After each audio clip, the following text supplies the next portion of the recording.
ಗಂಗಾವತಿಯಲ್ಲಿ ಎಸ್ಎಫ್ಐಯಿಂದ ಬೃಹತ್ ಪ್ರತಿಭಟನೆ. ಸೋನಂ ವಾಂಗ್ಚುಕ್ ಬಂಧನ ಹಾಗೂ ವಿದ್ಯಾರ್ಥಿಗಳ ಮೇಲಿನ ಲಾಠಿ ಚಾರ್ಜ್ ಖಂಡಿಸಿ ಬೃಹತ್ ಪ್ರತಿಭಟನೆ. ದೆಹಲಿಯ ಜಂತರ್ ಮಂತರ್ನಲ್ಲಿ ಶಾಂತಯುತವಾಗಿ ಉಪವಾಸ ಸತ್ಯಾಗ್ರಹ ನಡೆಸ್ತಾ ಇದ್ದ ಪ್ರಖ್ಯಾತ ಶಿಕ್ಷಣ ತಜ್ಞ ಸೋನಂ ವಾಂಗ್ಚುಕ್ ಅವರ ಬಲವಂತದ ಬಂಧನ ಹಾಗೂ ವಿದ್ಯಾರ್ಥಿಗಳ ಸಂಘಟನೆಗಳ ಮೇಲೆ ನಡೆದ ಪೊಲೀಸ್ ದೌರ್ಜನ್ಯವನ್ನ ಖಂಡಿಸಿ ಇವತ್ತು ಕೊಪ್ಪಳ ಜಿಲ್ಲೆ ಗಂಗಾವತಿಯಲ್ಲಿ ಭಾರತ ವಿದ್ಯಾರ್ಥಿಗಳ ಫೆಡರೇಷನ್ ನೇತೃತ್ವದಲ್ಲಿ ಬೃಹತ್ ಪ್ರತಿಭಟನಾ ರ್ಯಾಲಿ ನಡೆಯಿತು. ಗಂಗಾವತಿಯ ಬಾಬು ಜಗಜೀವನ್ ರಾವ್ ವೃತ್ತದಿಂದ ಶ್ರೀಕೃಷ್ಣ ದೇವರಾಯ ವೃತ್ತದವರೆಗೆ ರ್ಯಾಲಿ ನಡೆಸಿದ ನೂರಾರು ವಿದ್ಯಾರ್ಥಿಗಳು ಕೇಂದ್ರ ಸರ್ಕಾರದ ವಿರುದ್ಧ ತೀವ್ರ ಆಕ್ರೋಶವನ್ನು ವ್ಯಕ್ತಪಡಿಸಿದರು. ಬಳಿಕ ತಹಶೀಲ್ದಾರರ ಮೂಲಕ ದೇಶದ ಗೌರವಾನ್ವಿತ ರಾಷ್ಟ್ರಪತಿಗಳಿಗೆ ಮನವಿ ಪತ್ರವನ್ನು ಸಲ್ಲಿಸಿದರು. ಕೇಂದ್ರ ಸರ್ಕಾರದ ವಿದ್ಯಾರ್ಥಿ ವಿರೋಧಿ ನೀತಿಗಳು ಹಾಗೂ ಶಿಕ್ಷಣ ವ್ಯವಸ್ಥೆಯಲ್ಲಿ ಉಂಟಾಗಿರುವ ಗೊಂದಲಗಳನ್ನು ಖಂಡಿಸಿ ಎಸ್ಎಫ್ಐ ಗಂಗಾವತಿ ತಾಲೂಕು ಸಮಿತಿ ಬೀದಿಗಿಳಿದು ಹೋರಾಟವನ್ನು ಮಾಡಿತು. ನೀಟ್ ಪರೀಕ್ಷೆಯ ಪ್ರಶ್ನೆ ಪತ್ರಿಕೆ ಸೋರಿಕೆ ಹಾಗೂ ಎನ್ಟಿಎ ಸಂಸ್ಥೆಯ ಸಾಲು ಸಾಲು ವೈಫಲ್ಯಗಳನ್ನು ಖಂಡಿಸಿದ ಪ್ರತಿಭಟನಾಕಾರರು ಶಿಕ್ಷಣ ಸಚಿವ ಧರ್ಮೇಂದ್ರ ಪ್ರಧಾನ್ ಅವರ ರಾಜೀನಾಮೆಗೆ ಪಟ್ಟು ಹಿಡಿದರು.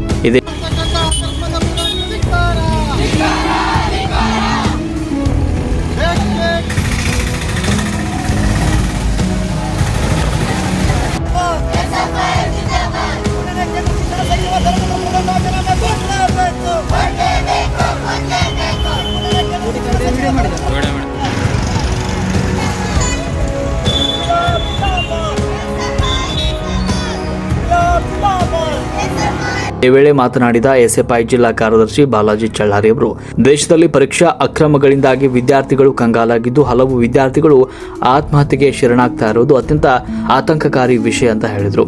ಇನ್ನು ಬಾಲಾಜಿ ಚಳ್ಳಾರಿ ಅವರು ಈ ಸಂದರ್ಭದಲ್ಲಿ ಕಿಡಿಕಾರಿದ್ರು. ಇನ್ನು ಪ್ರತಿಭಟನೆಯಲ್ಲಿ ಮಾತನಾಡಿದ ತಾಲೂಕು ಅಧ್ಯಕ್ಷ ನಾಗರಾಜು ಅವರು, ದೆಹಲಿಯ ಪಾರ್ಲಿಮೆಂಟ್ ಚಲೋ ವೇಳೆ ಶಾಂತಯುತವಾಗಿ ಪ್ರತಿಭಟನೆ ನಡೆಸ್ತಾ ಇದ್ದ ವಿದ್ಯಾರ್ಥಿಗಳ ಮೇಲೆ ಪೊಲೀಸರು ನಡೆಸಿದ ಲಾಠಿ ಚಾರ್ಜ್ ಹಾಗೂ ಅಶ್ರುವಾಯು ಪ್ರಯೋಗಗಳನ್ನ ತೀವ್ರವಾಗಿ ಖಂಡಿಸಿದ್ರು. ಇನ್ನು ಈ ಬೃಹತ್ ಪ್ರತಿಭಟನೆಯಲ್ಲಿ ಎಸ್ಎಫ್ಐ ಉಪಾಧ್ಯಕ್ಷ ಶರೀಫ್ ಎಂಪಿ, ಜಂಟಿ ಕಾರ್ಯದರ್ಶಿ ದರ್ಶನ್ ಹೋಸ್ಕರ್, ವಿದ್ಯಾರ್ಥಿ ಮುಖಂಡರಾದ ಉಷಾ, ಪಾರ್ವತಿ, ನಂದಿತಾ, ಸಿಂಧು, ರಂಜನ್, ಸುಮಂತ್, ನಂದೀಶ್, ರಾಜಬಕ್ಷಿ, ವಿನೋದ್ ಸೇರಿದಂತೆ ನೂರಾರು ವಿದ್ಯಾರ್ಥಿಗಳು ಭಾಗವಹಿಸಿ ಕೇಂದ್ರ ಸರ್ಕಾರದ ವಿರುದ್ಧ ಘೋಷಣೆಗಳನ್ನು ಕೂಗಿದ್ರು. ರಾಷ್ಟ್ರಕ್ರಾಂತಿ ನ್ಯೂಸ್ ರೋಣ.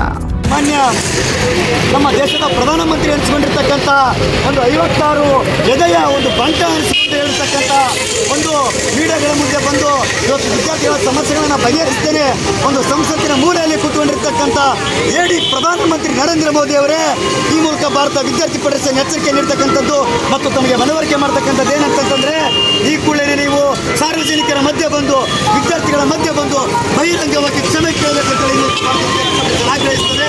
ಇಲ್ಲ ಇದ್ರೆ ಮುಂದೆ ರಾಜ್ಯ ಸಮಿತಿ ಜಿಲ್ಲಾ ಸಮಿತಿಗಳ ಮುಖಾಂತರ ನಾವು ಉಪವಾಸ ಸತ್ಯಾಗ್ರಹವನ್ನು ಕೂಡ್ತೀವಿ ಅಂತೇಳಿ ಈ ಮೂಲಕ ಆಗ್ರಹಿಸ್ತಿದ್ದೇವೆ. ಇನ್ಕುಲಾಬ್ ಜಿಂದಾಬಾದ್.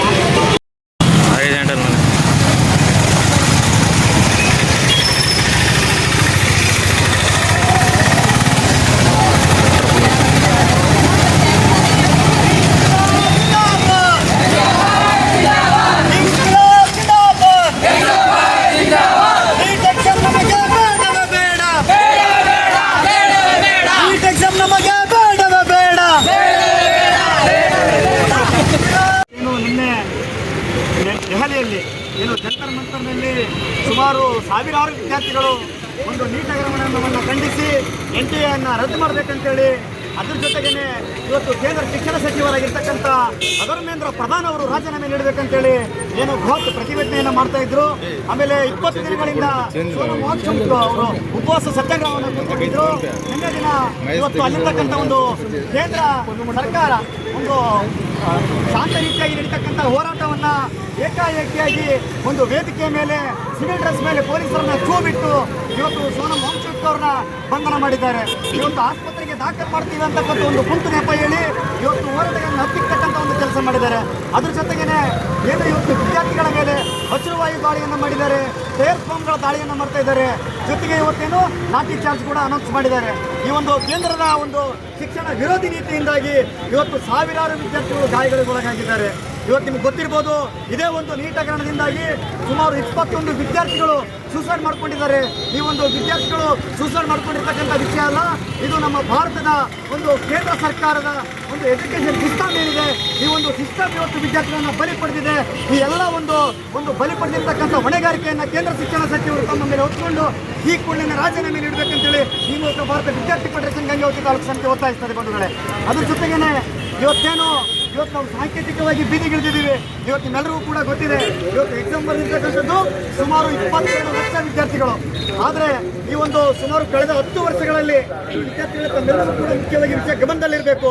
ಏನಂತಂದ್ರೆ ಕಳೆದ 10 ವರ್ಷಗಳಲ್ಲಿ 89 ಪೇಪರ್ ಲೀಕ್ ಆಗಿದ್ದಾವೆ, 89 ಪರೀಕ್ಷೆಗಳ ಪೇಪರ್ ಲೀಕ್ ಆಗಿದ್ದಾವೆ. ಆದರೆ 48 ಪೇಪರ್ ಲೀಕ್ಗಳ ಮೇಲೆ ಮಾತ್ರ ಪ್ರಕರಣ ದಾಖಲಾಗಿದೆ. ಆದರೆ ಶಿಕ್ಷೆ ಆಗಿರ್ತಕ್ಕಂಥದ್ದು ಕೇವಲ 2 ಪ್ರಕರಣಗಳಲ್ಲಿ. ಅಂದರೆ ಕಳೆದ 10 ವರ್ಷಗಳಲ್ಲಿ 89 ಪೇಪರ್ ಲೀಕ್ ಆದರೂ ಕೂಡ ಇವತ್ತು ಕೇಂದ್ರ ಶಿಕ್ಷಣ ಸಚಿವರು ಏನು ಮಾಡಿದ್ದಾರೆ, ಇವತ್ತು ಕೇಂದ್ರ ಸರ್ಕಾರ ಏನು ಮಾಡಿದೆ ಅಂತಂದರೆ ಇವತ್ತು ನಮ್ಮ ಶಿಕ್ಷಣ ರೀತಿ, ಇವತ್ತು ನಮ್ಮ ದೇಶದ ಕಾನೂನಿನ ರೀತಿ ನಮ್ಮ ಕಣ್ಣುಗಳಿದೆ. ಏಕೆಂತಂದರೆ ಇವತ್ತು 89 ಹಗರಣಗಳಲ್ಲಿ ಕೇವಲ 2 ಮೇಲೆ ಶಿಕ್ಷಣದಲ್ಲಿ ಇವತ್ತು ಶಿಕ್ಷಣ ಒಂದು ಪೇಪರ್ ಲೀಕ್ ಮಾಡಿದ ಮೇಲೆ ಶಿಕ್ಷೆ ಆಗಿದೆ. ಇದನ್ನು ಭಾರತ ವಿದ್ಯಾರ್ಥಿ ಫೆಡರೇಷನ್ SFI ಸಂಘಟನೆ ತೀವ್ರವಾಗಿ ಖಂಡಿಸ್ತದೆ. ಇವತ್ತು ಏನು ದೆಹಲಿಯಲ್ಲಿ ಹೋರಾಟವನ್ನು ಮಾಡ್ತಾ ಇದ್ದಾರೆ, ಆ ವಿದ್ಯಾರ್ಥಿಗಳ ಜೊತೆ ನಿರಂತರವಾಗಿ ನಾವಿದ್ದೇವೆ. ಜೊತೆಗೇನೆ ಇವತ್ತೇನು ಸೋನಂ ವಾಂಗ್ಚುಕ್ ಅವ್ರನ್ನ ಬಂಧನ ಮಾಡಿದ್ದಾರೆ, ಅದ್ರ ಜೊತೆಗೇನೆ ಈ ಒಂದು BJP ಅಂತಕ್ಕಂಥ ಒಂದು ಪಕ್ಷ ಜಿರಳೆ ಪಕ್ಷ ಅಂತೇಳಿ ಒಂದು CJI ಅವರು ಅನೌನ್ಸ್ ಮಾಡಿದ್ರು. ಇವತ್ತು ನಾವೇನಾದರೂ ಒಂದು ಬೀದಿಗಿಳಿದು ಹೋರಾಟ ಮಾಡಿ ನ್ಯಾಯ ಕೇಳ್ತೀವಿ ಅಂತಂತಂದ್ರೆ ಇವತ್ತು ವಿದ್ಯಾರ್ಥಿಗಳನ್ನ ಒಂದು ನ್ಯಾಯ ಕೊಡ್ತಕ್ಕಂಥ ಜಡ್ಜ್ CJI ಅವರು ಏನು ಹೇಳ್ತಾ ಇದ್ದಾರೆ, ಇವತ್ತು ವಿದ್ಯಾರ್ಥಿಗಳು ನಿರುದ್ಯೋಗಿಗಳಾಗಿ ಒಂದು ಜಿರಳೆಗಳ ರೀತಿ ಬೀದಿಗಿಳಿತಾ ಇದ್ದಾವೆ.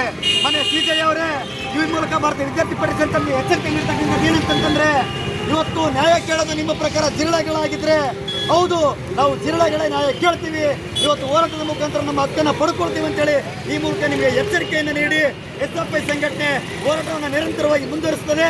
ಇವತ್ತು ದೆಹಲಿಯಲ್ಲಿ ನಡೀತಕ್ಕಂಥ ಒಂದು ಹೋರಾಟಕ್ಕೆ ನಮ್ಮ ಬೆಂಬಲ ಇರ್ತದೆ.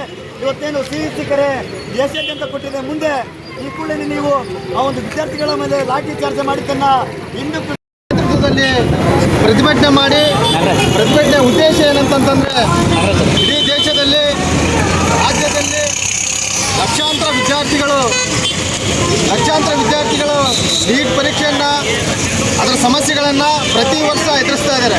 ಪ್ರಮುಖವಾಗಿ ಪ್ರತಿ ವರ್ಷ ನೀಟ್ ಹಗರಣ ಆಗೋದು, ಪ್ರಶ್ನೆ ಪತ್ರಿಕೆ ಸೋರಿಕೆ ಆಗೋದನ್ನು ಹಲವಾರು ಇವುಗಳನ್ನು ಕಂಡಿದ್ದೀವಿ, ನಾವು ಘಟನೆಗಳನ್ನು ಕಂಡಿದ್ದೀವಿ. ಈಗ ಸುಮಾರು 22 ದಿನದಿಂದ ಏನು ನಮ್ಮ ಮಾನ್ಯ ಸೋನಂ ಅವರು ಉಪವಾಸ ಸತ್ಯಾಗ್ರಹವನ್ನು ಮಾಡ್ತಿದ್ರು. ಪ್ರಮುಖವಾಗಿ ಉಪವಾಸ ಸತ್ಯಾಗ್ರಹವನ್ನು ಭಾಳ ಶಾಂತತೆಯಿಂದ, ಭಾಳ ಅಚ್ಚುಕಟ್ಟಾಗಿ ಶಾಂತತೆ ರೀತಿಯಿಂದ ಪ್ರತಿಭಟನೆಯನ್ನು ಆರಂಭಿಸಿದರು. ಈ ಮಾನ್ಯ ಕೇಂದ್ರ ಸರ್ಕಾರ ಧರ್ಮೇಂದ್ರ ಪ್ರಧಾನ್ ಅವರು ಪೊಲೀಸರನ್ನು ವಿದ್ಯಾರ್ಥಿಗಳ ಮೇಲೆ, ನಮ್ಮ ಸೋನು ಅವರ ಮೇಲೆ ಚೂ ಬಿಟ್ಟು ಅಲ್ಲಿ ಇರ್ತಕ್ಕಂಥ ವಿದ್ಯಾರ್ಥಿಗಳ ಮೇಲೆ ಹಲ್ಲೆ ಮಾಡಿ ಅವರನ್ನು ನಾಯಿ ರೀತಿಯಲ್ಲಿ ತಗೊಂಡೋಗಿದ್ದಾರೆ. ಈ ಖಂಡನ ಸರಿಯಲ್ಲ. ಮತ್ತು ನೀಟ್ ಪ್ರಕರಣಕ್ಕೆ ಸಂಬಂಧಪಟ್ಟಂತೆ ವಿದ್ಯಾರ್ಥಿಗಳ ಮನನೊಂದು 22 ಲಕ್ಷ ವಿದ್ಯಾರ್ಥಿಗಳು ಮರು ಪರೀಕ್ಷೆಯನ್ನು ಬರೆದಿದ್ರು. ಅದ್ರ ಜೊತೆಗೆ 20 ವಿದ್ಯಾರ್ಥಿಗಳು ಮನನೊಂದು ಆತ್ಮಹತ್ಯೆಯನ್ನು ಮಾಡ್ಕೊಂಡಿದ್ದಾರೆ. ಜೊತೆಗೆ ಆತ್ಮಹತ್ಯೆ ಮಾಡ್ಕೊಂಡಂತೇಳಿ ಇಡೀ ಸರ್ಕಾರ ಮಾತಾಡಿಕೊಂಡ್ರು ಸಹ ಅದು ಆತ್ಮಹತ್ಯೆ ಅಲ್ಲ. ಕೇಂದ್ರ ಸರ್ಕಾರ ಉದ್ದೇಶಪೂರ್ವಕವಾಗಿ ಕೊಲೆ ಮಾಡಿರ್ತಕ್ಕಂಥ ವಿಷಯ, ಇದು ಗಮನದಲ್ಲಿ ಇಟ್ಕೊಳ್ಬೇಕಾದಂಥ ನಾವೆಲ್ಲರೂ ವಿಷಯವಾಗಿದೆ. ಬಹುಮುಖ್ಯವಾಗಿ ಆತ್ಮಹತ್ಯೆ ಮಾಡಿಕೊಂಡ ವಿದ್ಯಾರ್ಥಿಗಳಿಗೆ ಕನಿಷ್ಠ 2 ಕೋಟಿಯಿಂದ 5 ಕೋಟಿ ಪರಿಹಾರ ಧನ ನೀಡಬೇಕಂತೇಳಿ ಈ ಮೂಲಕ ನಾವು ಭಾರತ ವಿದ್ಯಾರ್ಥಿ ಫೆಡರೇಷನ್ SFI ತಾಲೂಕು ಸಮಿತಿ ಒತ್ತಾಯಿಸುತ್ತದೆ. ಇನ್ನೊಂದು ಮಾನ್ಯ ಧರ್ಮೇಂದ್ರ ಪ್ರಧಾನ್ ಅಂತೇಳಿ ಏನು ಶಿಕ್ಷಣ ಸಚಿವರು ಅನ್ಕೊಂಡಿದ್ದಾರೆ, ಅವರು ಧರ್ಮೇಂದ್ರ ಪ್ರಧಾನಿ ಅಲ್ಲ, ಅಧರ್ಮದ ಪ್ರಧಾನಿ ಅವರು. ಧರ್ಮದ ಪರ ಇದ್ದವರಾಗಿದ್ದರೆ ಕೂಡಲೇ ರಾಜೀನಾಮೆಯನ್ನು ಕೊಡಬೇಕಾಗಿತ್ತು. ತಕ್ಷಣ ವಿದ್ಯಾರ್ಥಿಗಳ ಬೇಡಿಕೆಗಳು ಈಡೇರಬೇಕು, ಅವರು ರಾಜೀನಾಮೆಯನ್ನು ಕೊಡಬೇಕು.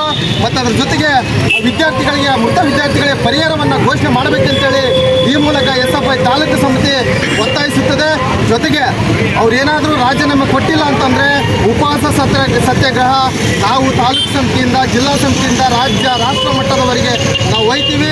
ಸೋನಂ ವಾಂಗ್ಚುಕ್ ಜೊತೆಗೆ ನಾವು ಇದ್ದೇವೆ ಅಂತ ಹೇಳ್ತಾ ನನಗೆ ಮಾತಾಡೋಕ್ಕೆ ಅವಕಾಶ ಮಾಡಿಕೊಟ್ಟಂತ ತಮ್ಮೆಲ್ಲರೂ ಕೂಡ ವಂದಿಸಿ ನನ್ನ 4 ಮಾತನ್ನು ಮುಗಿಸ್ತೇನೆ. ನಮಸ್ಕಾರ. NTA ಎಕ್ಸಾಮ್ ನಮಗೆ ಬೇಡವೇ ಬೇಡ. ನಮಗೆ ಎಕ್ಸಾಮ್ ನಡೆಸೋದಾದ್ರೆ ಸರ್ಕಾರನೇ ನಡೆಸಲಿ. ನಮಗೆ ಪ್ರಧಾನಮಂತ್ರಿಗಳು